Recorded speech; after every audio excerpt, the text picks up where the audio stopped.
इतिहास भइसक्यो राजतन्त्रसँग गणतन्त्रका हिमायती दलहरू किन यति सशङ्कित भएका होलान्। कतिपय नेता त तर्सिएकै पो हुन् कि। सामाजिक सञ्जालका कतिपय गतिविधि हेर्दा यस्तो लाग्दैन? अवश्य लाग्छ। प्रमोद खरेलले गाएको एउटा गीत छ नि, हङ्गामा भो हङ्गामा भो। त्यसमा एउटा यस्तो लाइन छ, मुर्दाले पनि शिर उठायो रे। जनताले उहिल्यै विदा गरिसकेको राजतन्त्रले फेरि शिर उठाउने अवस्था किन बन्यो? राजतन्त्रको भूतले राजनीतिक दलहरूलाई किन तर्साउन थाल्यो? यो अवस्था आउनुको मुख्य कारण यिनै राजनीतिक दल र तिनका नेताहरू नै होइनन् र? उनीहरूले थोपरेको कुशासन, भ्रष्टाचार, अनियमितताबाट जनता वाक्क दिक्क भएका छन्। राजनीतिक दलको ध्यान जनता र उसको समस्यामा होइन, सत्ताको खिचातानीमा छ, कुर्सी र कुशासनमा छ। कुनै पनि युवाले स्वदेशमा अवसर देख्दैन। युवा भन्छ यहाँ योग्यता र क्षमताको कदरै हुँदैन।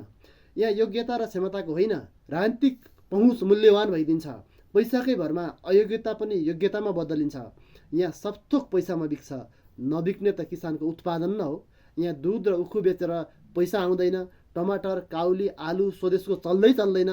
मलबिउ त कमिसनको खेल मात्र हो, किसानले पाउँदैन। रोजगारी खाडीमा छँदैछ। रेमिट्यान्सले देश चलेकै छ। अनि जनतालाई किन चाहिन्छ गणतन्त्र? सिंहदरबारको कुर्सीमा बसेपछि सबै जनता सम्पन्न देखिन्छ कि के हो? त्यहाँबाट जनताका काम होइन, राजनीतिक तिकडम मात्रै बढी हुन्छ। अनि जनतालाई गणतन्त्र किन चाहिन्छ?